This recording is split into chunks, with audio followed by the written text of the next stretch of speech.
Welcome to the Loco Fit Show. I'm your host, Lauren Conlon. Each week, we bring you the best insights in nutrition, mental health, habit building, training, and more. This week, I'm joined by Coach Karina to talk about the glute training mistakes you're making. Glute training. There are so many things we could talk about here, but we figured, why don't we narrow down some of the, either mistakes that you're making or just some of the most important factors to consider when we're talking about glute training. Yeah, I think especially I think most girls just want a really nice butt, but if you are a bikini competitor or even a figure competitor, wellness, like having competitive glutes is going to be an advantage. So, yes. And I think that, especially in bikini, obviously the glutes are going to be like your number one factor. So I think this will be really a great episode for aspiring bikini competitors and the like. Yeah, I mean, honestly, who doesn't want, I don't talk to anybody who's like, I want my butt to look worse. Like, every single person.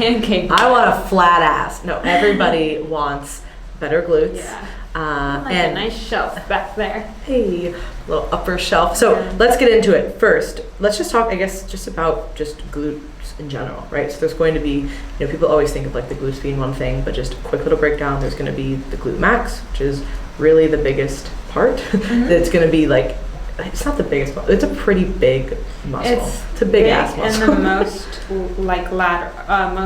most lateral. So it's going to be like that outside top curve section of your glutes. So that's going to be obviously maximum. Yeah, if you're watching, you can see we're doing a lot of really there. great motions here.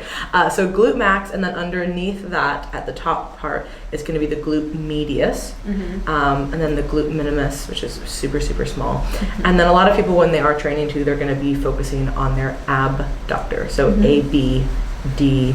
So think about getting abducted. You're going away. So the top abductor. Right? Everybody's always like, what's adductor? What's abductor? So I know this is kind of morbid, but getting abducted. So you'd be going out, right? Yeah. So think about when you're doing the glute machines, if you're going out and you're feeling it there, and then adductor is going to be that kind of inner thigh that you're going to feel, which obviously we're not talking about. But so you want to hit all of those ideally, right? You don't want to just hit the lower glutes or the upper glutes. You really do want to hit a wide range of exercises.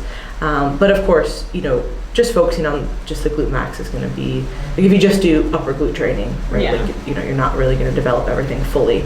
But you could put an emphasis on that as well if you do want more of that kind of, like that shelf I know you mentioned like in the beginning, like that really is like that when you think of that shelf, part of that's going to be somebody's glute shape, but part of that is also just going to be them developing that upper glute portion, which a lot of traditional lifting up until honestly recently never really focused on. If you're thinking of like the traditional lifts, they don't really focus on that. That's really more specific accessory work. Right, and I think exercise selection is going to be a major component of that. Obviously, we love compound lifts for just maximal neural recruitment of the glutes. Obviously, the more specific you can get, the better. So I think we can both agree that hip thrusts are going to be top of our list for the most important compound movement, I would say, for developing the glutes.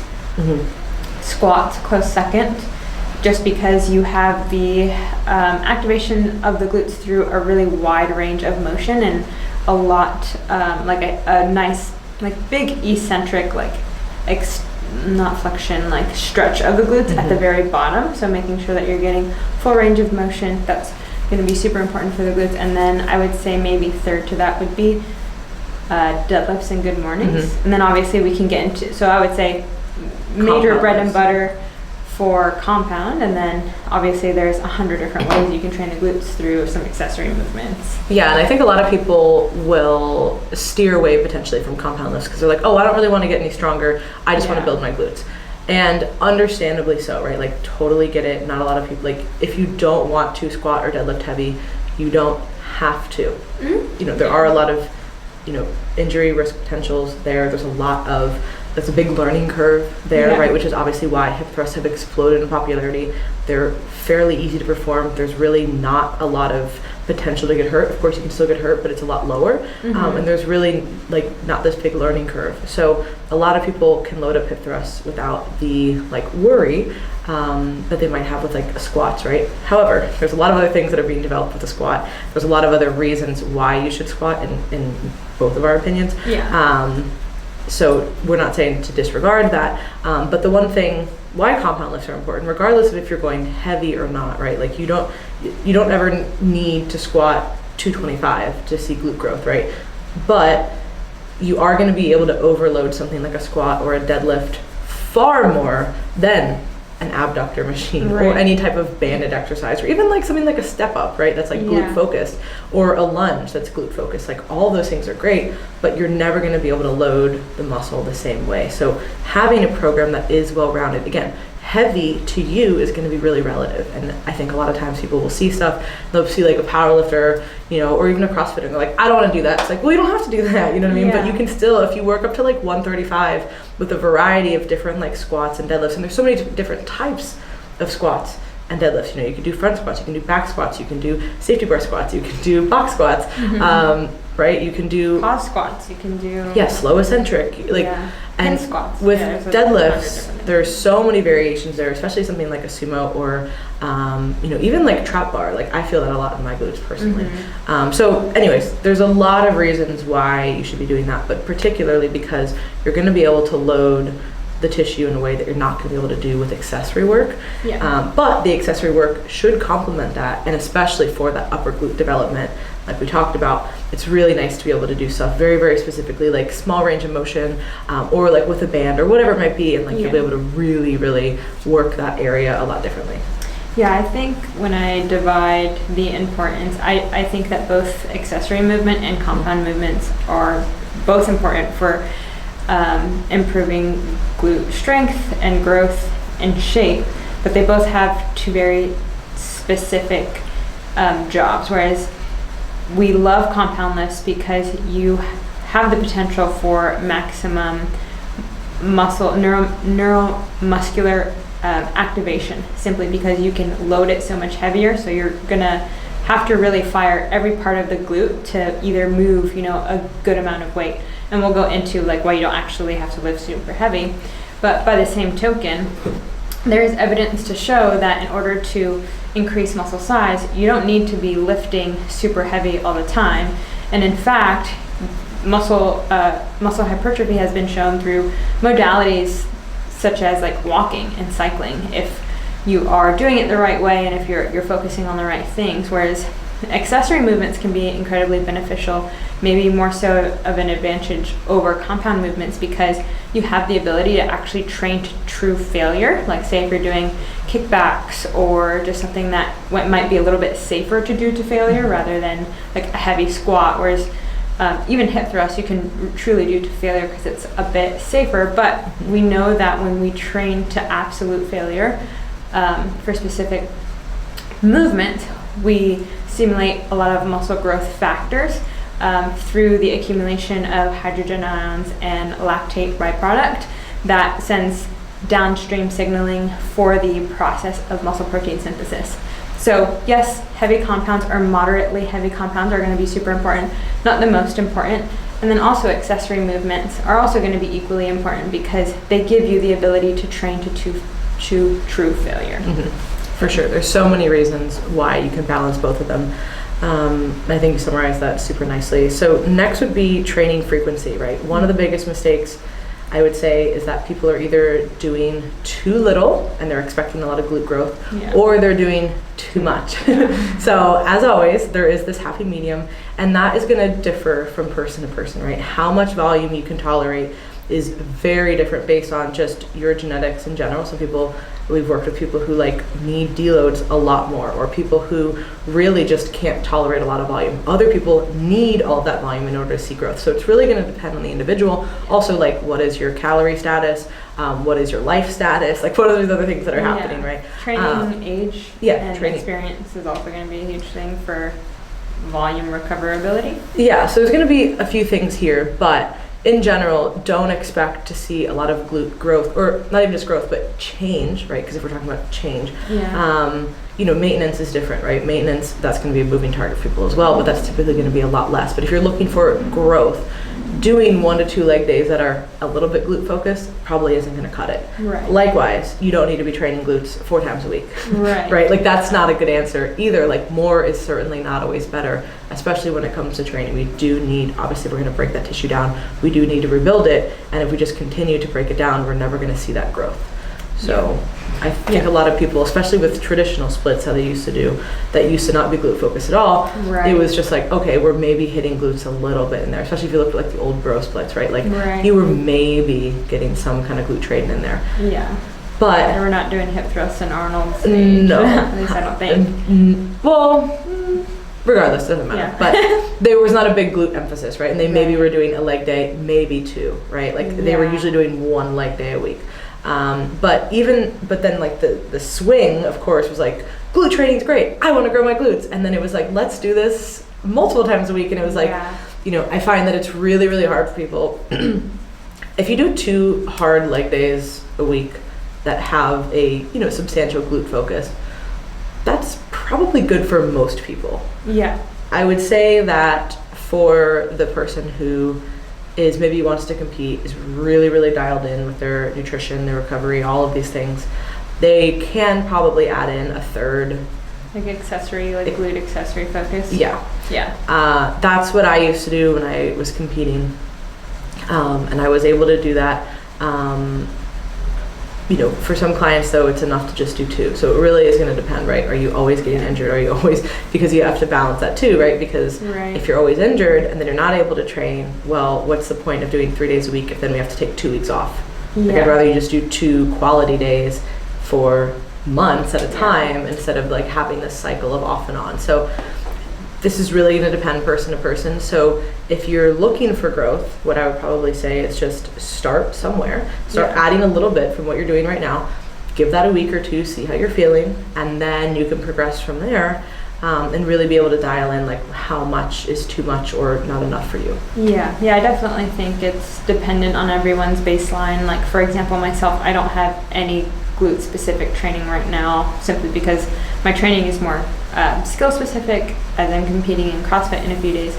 But like right now, if I just dedicated 1 session to glutes, I'd probably see growth right now because it's been a while since I've done that. So obviously like my glutes are not to their genetic potential max as they were at one point. And then I become adapted to 1 session. So then that would be maybe like a few weeks to like a few months thereafter would be a good time to add a second and then have from the 2 glute days add like an accessory day. I don't think I would get any benefit from more than 3 days. I think it's like diminishing returns at that point, just for me personally, because I think that I do have pretty training adapted glutes just from like soccer, powerlifting, CrossFit. So there becomes a point where like it becomes maintenance, obviously, like unless I start taking steroids, which would be nice, but I'm not gonna do that. There's literally only so much volume your body could tolerate. You know what I mean? And that level is naturally very different.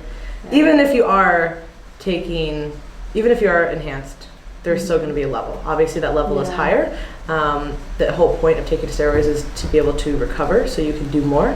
However, it's still something to where there is a point of this is just too much, and you run into the risk of course you could be getting bigger muscularly, but is everything else catching up like as far as like tendons and ligaments and all that, and that's when people get hurt really fast because they get super strong, they get stupid strong, and they're like, oh my gosh, like, and this again is typically going to be certain compounds over others. And if a chick is taking a little bit of bar, you're not just going to be throwing around twice the weight. But you're talking about a guy who's taking test, tren, all these different things. He might be increasing weight every single week. And that's the point where it's like, all right, I'm handling this weight, or my tendons and everything else. So you have to obviously weigh that out. So, and this is not a discussion about taking steroids or not, but it is of course important to recognize that there are going to be some people who, if you are watching or following or whatever, and you're seeing them and you're like, oh my gosh, how are they training like this all the time? Well, first of all, if you're watching like a top Olympian athlete, like a top bikini Olympian athlete, it's not a mistake that they're there, right? They clearly have a high genetic propensity for training and recovery and hypertrophy and all of these things, right? Like that. There's a reason that they're at the top.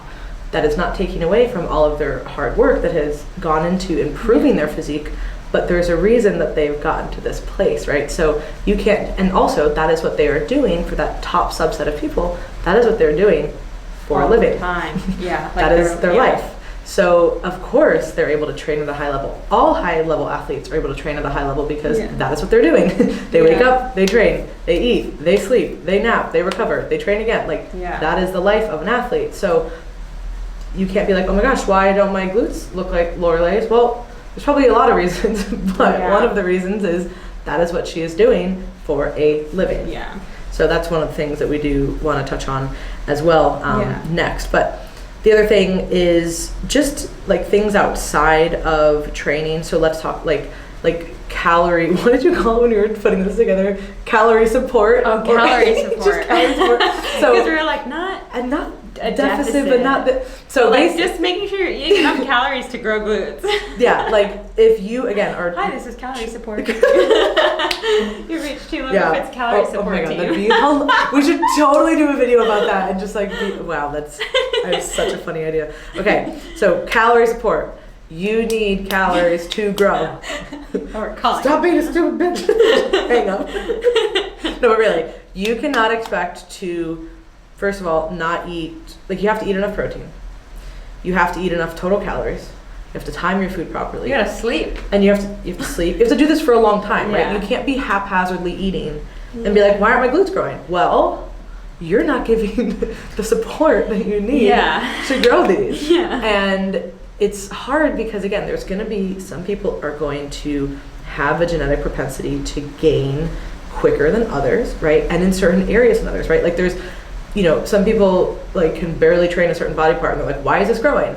And then other people can be like killing a certain body part and it's just like one of these lagging body parts that's going to be slower to gain. So for you, it might be your glutes, which is very unfortunate. But it's like, don't give up after 2 weeks of, oh, I tried this and it didn't work. No. If you're really committed to glute growth, this is most likely going to take many, many months and not being in a deficit.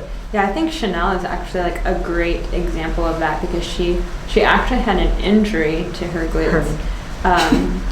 Or one of her glutes. No, it's Herman. That's his Herman. name. Oh, Herman. Anyways, so she had a glute injury in which at one point, like you could tell she definitely lost like volume of muscle, and then also like I don't think that she's someone who just genetically has insane glutes. But if you look at her now, like she has fantastic glutes because she put in a lot of time in training and eating enough and I'm sure like she'll share she spent way too much time dieting to where like her hormones were like just down the toilet. So making sure that you are creating an environment metabolically and just in your lifestyle to support muscle growth. Like if you are getting into fitness and at the same time like trying to lose all this body fat, just throwing in a ton of cardio, not eating enough, you're not going to be in that important net positive like protein balance that your body needs to add muscle on.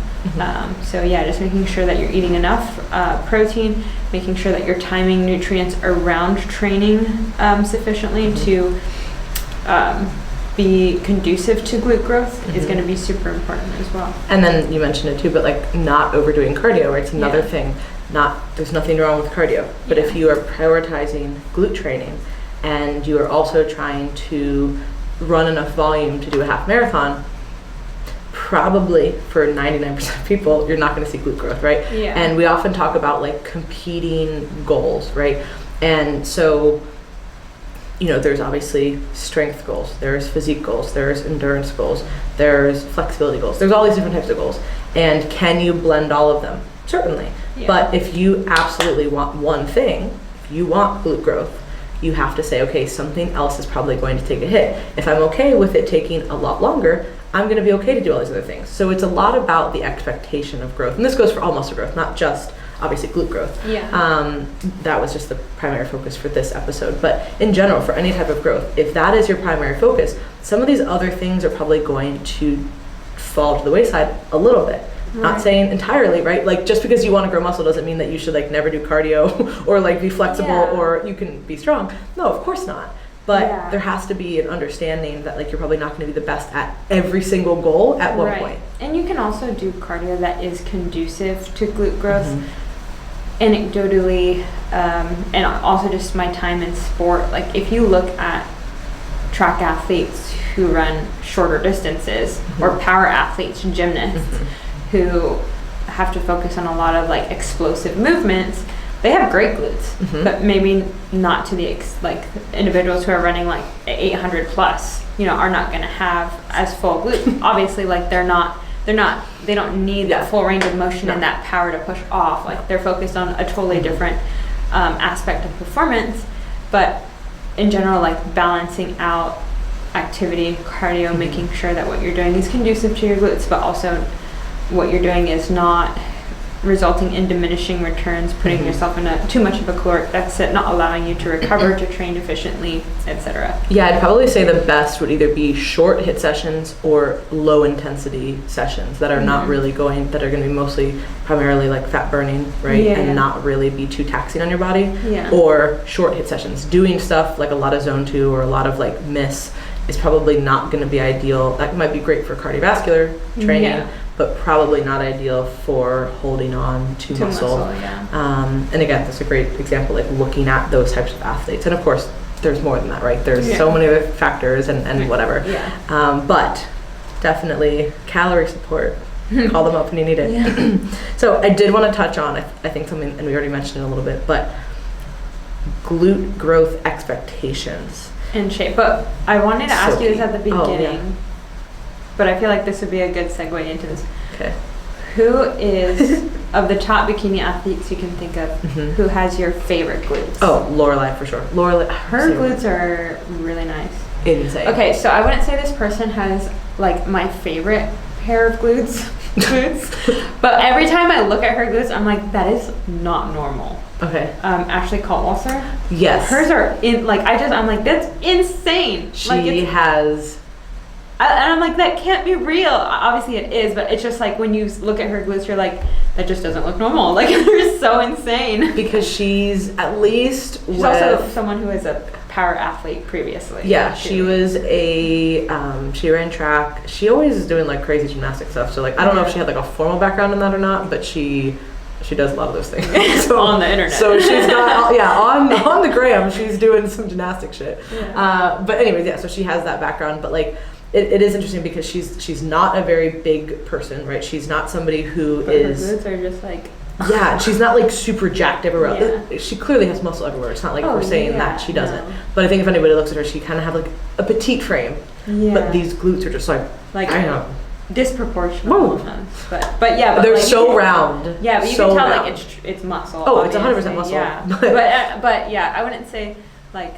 I really love Lorelai's shape and how it like falls into her hamstrings and like with the rest of her body. Maureen has great glutes too. I don't think I've seen Maureen. Oh my gosh, so she's tiny. She's a little tiny, but she might be like honestly. Does she have like super curly hair?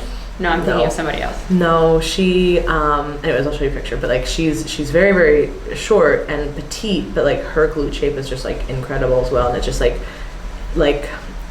I don't know, it just all flows really well. So there's so many glutes that like are great, but honestly, but Ashley Kaltwasser is like definitely still not my favorite above Lorelai because like I said, her like the way her glutes tie into the rest of her posterior is really nice. But Ashley Kaltwasser's glutes on their own, I'm just like, that is nuts. they really are crazy. But so we wanted to talk about this because I think a lot of people will, again, see this, right? And the same way that they might see a top athlete and say, oh, I really want to look like that, right? And I'm all about having goals and aspirations and looking to other people for inspiration, right? Like, as you should. We all do that.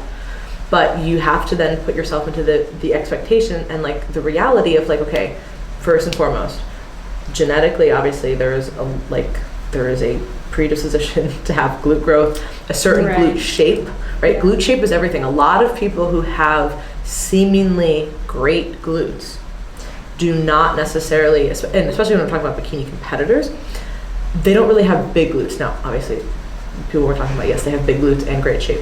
But a lot of times you'll see somebody on stage posing, you're like, oh my gosh, they have such great glutes. And then you see them in person and you're like, whoa, where are your glutes? Where do your glutes go? So a lot of times it's the shape too. That can look a certain way, right? Like some people have really, really low insertions. So they always look like they have a ham tie-in. Like always. Like just They just do. And they might not physically have large glutes, but they have this really nice tie-in, which looks obviously great for competing. But are we talking about competing, or are we talking about everyday life, right? It's just going to depend. And some people have a really big shelf, or they have really high set glutes, or they have huge upper glutes, or they have a tilt. Like it's just really going to depend on the person. So having expectations to say, okay, where are my glutes at now, right? Like, where is my starting place? I'm going to be able to have a lot of growth and change if I work really hard at this, but not to get discouraged if in 6 months you don't have glutes like a top Olympian, right? They might have been training, especially in Ashley Caldwell. I don't know about Lorelai. We'll go back to Ashley Caldwell. She's been an athlete her entire life. A lot of these people who have bodies that we look at now, or even like Claire from First Form, right?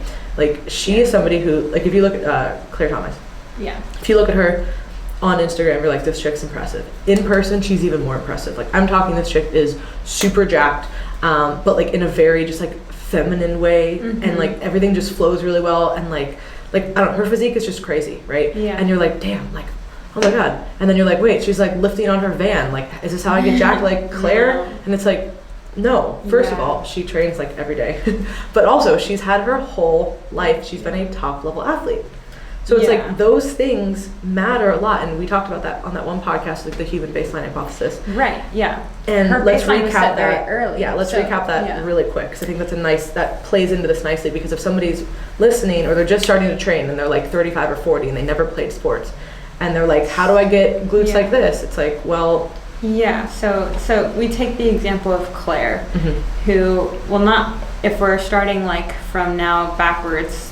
She had to have been at least a Division I track athlete, right? I can only imagine if she ran in Oregon, like Oregon schools are top of the line for track. And I'm assuming that before that, like she started at a very young age. So the human baseline hypothesis essentially presents the theory that the earlier you start, specifically around development, to activate muscle physiology, to resistance train, kind of challenge your body in more athletic ways, the greater your potential will be down the road. And also, whenever you detrain, your baseline where you come back to will be higher than someone who maybe started training in their late 20s, mid 30s, early 40s. So I like to kind of coin it as during the developmental years, for most females, that's like around when they get their period up until growth starts. So maybe that could be anywhere these days from like 11 to 12 to like 17, 18, 19. Technically, if we talk about the noted decrease in muscle size over time, that's 25 for a lot of individuals. So if we think like 11 to 12 to 25, what you do in between those years is going to create the baseline for where you will come back down to after detraining for the rest of your life. So maybe Claire, from the age of 11 to 12 up to 25, like was doing really intense, hard for other people to recover from training, which got her to, you know, top of the line track programs, etc. And so what she did during those years is going to put her in a very different position now than what someone else maybe who had like did not ever do sports during that time, and their potential, someone who didn't do sports or any sort of resistance training or anything like that during that time, your potential is going to look very different. Now, like, I don't say that to discourage you, it's just to set that realistic expectation, but to also like find gratitude and joy in the fact that you can still make progress, but you might not look like someone who spent 12 plus years like absolutely killing themselves to train for a specific sport, etc. And that's also why when you see people, and not to say her because she trains her ass off all the time, but say she wanted to kind of like be chill and like maintain and just lift a few days a week, right? Or even like me, right? She would still look better than me, like. But even like me, like not somebody who, like, I mean, I trained a lot, you know what I mean? I didn't have like a crazy physique, but I, you know, obviously put a lot of work in there. And I'm at a place now where I very much am maintaining. Like, I've hit that kind of button right now for my life and what's going on. And I maybe, like, I'll lift 3 days a week, maybe 4 days, That's it. And I've been able to maintain. Now, I'm not as muscular as I used to be. But you still have like the shape of an athlete because you've created that baseline at a very young age because you've been doing sports for so long. So that's not just going to completely go away. So sometimes too what happens is people will see that and be like, oh, like you're just training easy for 3 days a week. And it's like, well, yes, but I'm able to maintain because maintenance is way easier. And also I have this other baseline, you know what I mean? So we just wanted to put that in there because I think a lot of times, especially with social media, it can seem very, very discouraging because you see somebody and you're like, oh my gosh, I want those results, I want that growth, or I want this, and it's like, that can happen, but like your like actual delta of growth might be a lot different than somebody else's, and that's okay. And it might be slower and it might take a lot longer if you don't have that base, and you might just have a totally different shape, and that, again, is also totally fine. But just focus, instead of looking at what everybody else, you know, the potential. You can look at other people for inspiration and motivation, for sure. Like we all do that, and we should. But at the same time, you have to be, like you said, have some gratitude for like, okay, what is my actual change that I've made, and how far have I come? So that's, I think, helps settle any of that kind of longing for what you don't have, and more appreciation for like, wow, look at what I have done. I mean, and another perfect example of this is my roommate and close friend. She was a top level track athlete, ran Division I track, still holds the record for like the mile and the 800 for her high school and her college, and she's like well into her 30s, but she is like jacked, and she travels with professional sports teams as a physical therapist. And when she's away, she doesn't train for, I'm not kidding, like weeks at a time. Like all she can do is run, but she still comes back looking jacked, and I'm like, I can't do that, or else I just look like boop. But so heavy eye roll for Karina, but I would say that, I mean, like a generational, like hits the, I know, a generational talk is to like, and that is the importance of like pushing your kids to like be active. Get your kids in sports. Call the calorie support line. We'll tell them. My kid is going to be doing all the sports or something active. Like I'm not going to force them into soccer for too long if they don't want to play. You're like, thanks, like, I don't want to do this. But so. No, after like getting into jiu-jitsu later in life, I'm like, damn. Imagine if you did that when you were younger. Just because everything I did, I had no body awareness with anything that I've ever done. Well, I guess you have to have some body awareness for riding horses. Like it's just, but it is a skill that is very, very specific, and there are really no other uses outside of that. So doing something like jiu-jitsu, or if I would have stuck with gymnastics or something like that, right? Not to be at a high level, but just to do a little bit of that to like develop that body awareness. And that like flexibility, mobility, and like I think now, and I'm like, damn it. It is the most. But I wasn't good at it, so I tried it, and they were probably like, she's probably not. Like, I did gymnastics for a year, and nobody knows that. Looking at me. It is the most frustrating thing for like a lot of CrossFitters, like who are not background gymnasts. Who are like, I've been doing CrossFit for 3 years, and like. And then they're moderate, and then someone who has done gymnastics in the past comes in, and the first 6 months they're up. Like scoring in the top 10% for the open. I'm like, it's kind of like wrestlers who do jiu-jitsu. If a wrestler can come into jiu-jitsu and get their mindset out of wrestling, right? Because obviously wrestling, like your back is never on the ground, and there's just there's vast differences between wrestling and jiu-jitsu. So anybody who's listening, don't kill me. I get it, but that body awareness that you have from wrestling, and that the way that you can move and do takedowns and all of those things, you have a huge advantage over somebody who comes in like me, or really anybody who doesn't have that kind of a background. Even just like fake wrestling, like with like siblings. Like I never I don't know. I just wasn't into kind of stuff like that. Like I feel like I'm just really lacking in those areas. So anyways, enough about that. Set your expectations properly. Look at your own growth. Look to other people for inspiration and motivation, but don't let that get you down and keep you down. And if you're young and you're in those developmental years, like get to the gym. Make the most of it. Don't spend your time depleting yourself and not drink eating, protein shakes, wasting your time sitting on the couch. Get out there. But anyways, we're like, okay, turned into like this turns into like a motivational speech. Like. Anyways. Okay, so next, what is our favorite glute exercises? I just feel like this would be fun. Your favorite, or favorite like adjustments that you've made over time, or just in general, like wrap it up with like fun stuff. My favorite glute exercise, I feel like this is gonna be like contrary. I just feel like for me, I feel it the most in good mornings. You mean controversial?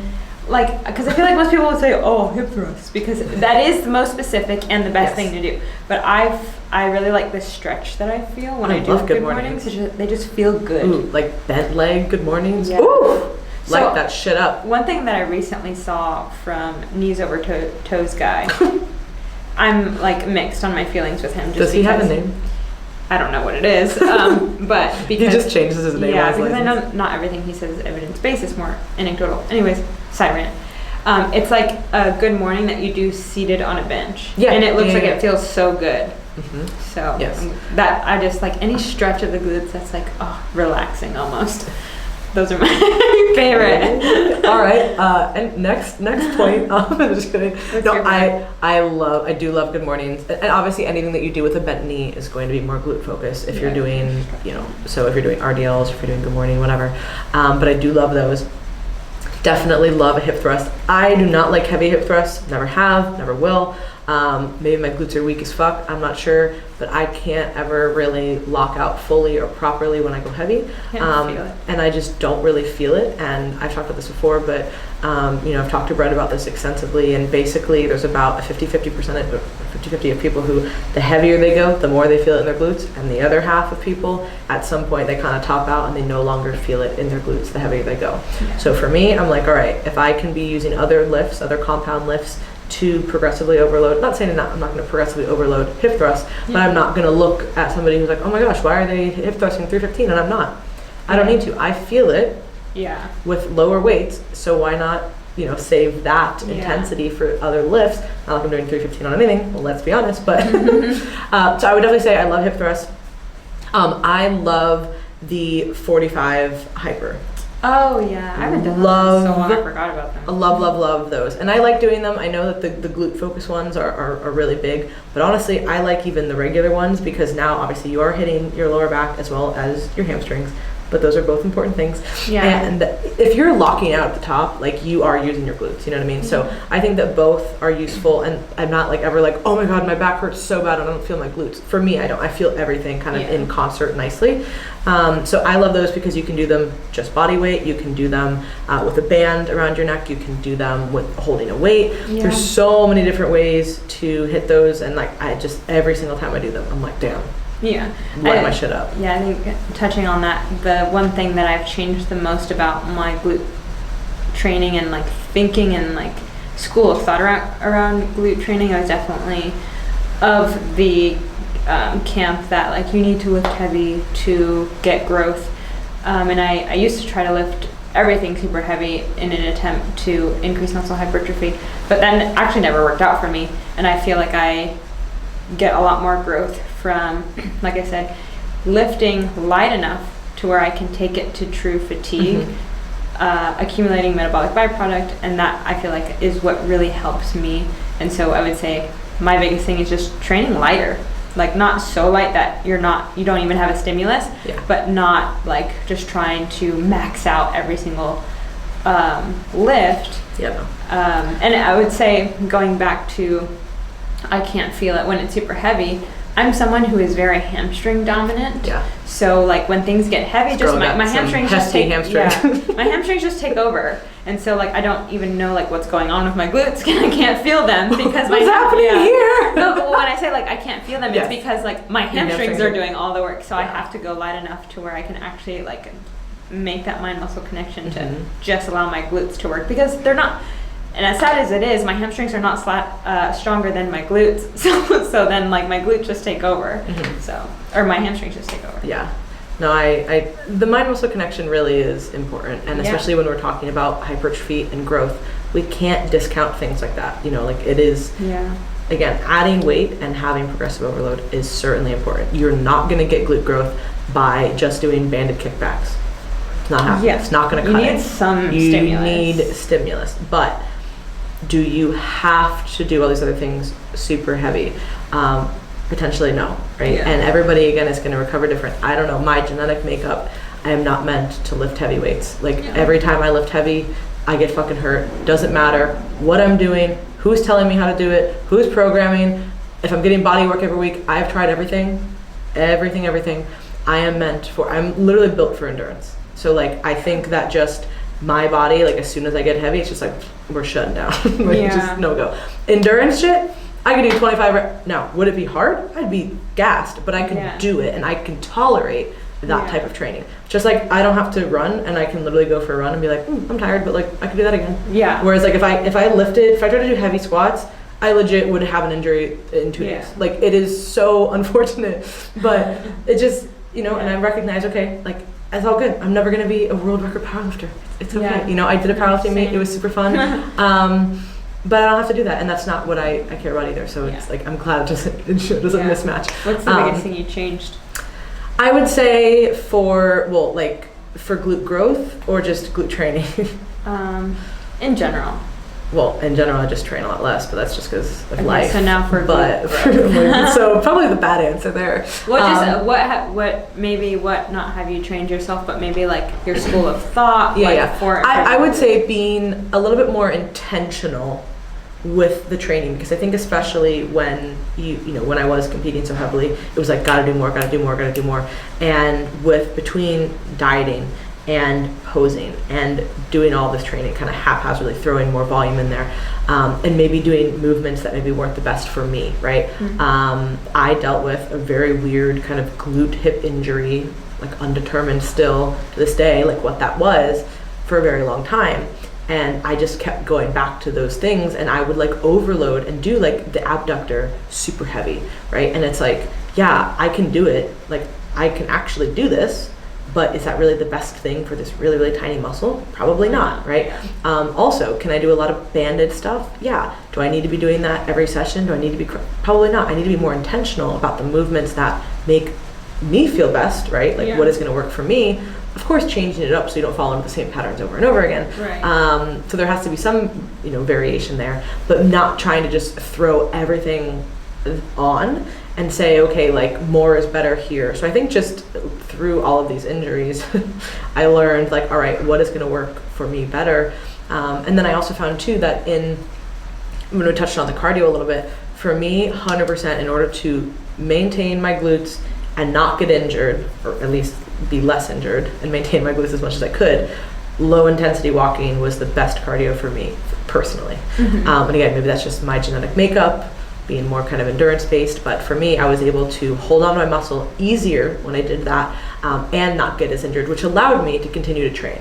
Right. So that's really the biggest thing I think that I learned, because I was always trying to do HIIT or really push it or whatever, and I was just getting trashed constantly. My body could just not handle that. So for me, really prioritizing lifting in a way that was conducive for my goals and actually fit my body best, on top of doing more list cardio, specifically walking, total game changer. I think I'm the opposite. Because it's a bit easier for me to put on weight, therefore it's easier for me to hold on to weight, and I need more of a stimulus and more of an intensity to achieve that goal when I was chasing it. But and that's why like I say that, because I feel like, I do it sometimes. I hear someone say something and I'm like, oh, I should do that then. But like everyone is very different. Literally we have totally different bodies. And even now we have different backgrounds, we have different bodies, we respond to things differently. Like all of that is so different. And definitely like I don't feel good on a super high carb diet. You feel much better on lower fat. Like there's just that's where genetic variability, like the averages kind of work out to be the same, right? We feel good when we train about this many days a week, we eat around this many calories, we do this, those things are pretty similar. But then when we get to the actual specifics and those nuances of like to maximize a certain area, could we have the same diet and the same training program and feel pretty good? Yes. But if we made tweaks either way, we would probably feel even better and then be able to maximize whatever goals we're working towards. Which is really what the whole point of like custom coaching and all that is, right? Like that's what we do with our clients. Finding out what that is for each person. And sometimes that takes time, right? Like you have to kind of start and say, all right, where do we start? Here's a kind of a basic approach. And then we get to tweak things over time. And of course that's going to change too, depending on what is going on in somebody's life. What they're training for, what their goals are, like what else is happening in their life. So there's a lot of factors, but yeah, this was fun. I That was love, good. obviously glute training is great. And like we said, everybody, doesn't matter what your goals are. Everybody, girls and guys too. We're not going We don't like boys with pancake butts. No. We need something to hold on to. Definitely. Like, honestly, it's just a sad day for guys with no glutes. You're just like, come on. A guy with a good butt is definitely, it's very nice. Yes. So, guys too, we're not excluding you. Yeah. You can do hip thrusts if you want. You don't have to. I know a lot of people so you don't have to if you don't want to. At least squat or something. But yeah, definitely. Deadlifts. First of all, you should be squatting anywhere. Yeah. That's the annoying thing with guys topic. is like they could literally just squat and then they're like, guys can do most things and then they're just like, oh wait, you didn't eat like a fucking shitbag for a week and now you have abs? Sick. no, just eat pizza every day. Can't relate. Okay. So thank you guys so much for listening. If you liked this week's I was almost killing it. If you liked this week's episode, please share it. This is the best way you can support our show. To check out our coaching services, courses we offer, and additional content we put out, visit teamlogofit.com and follow us on Instagram at teamlogofit. We'll talk to you guys next week.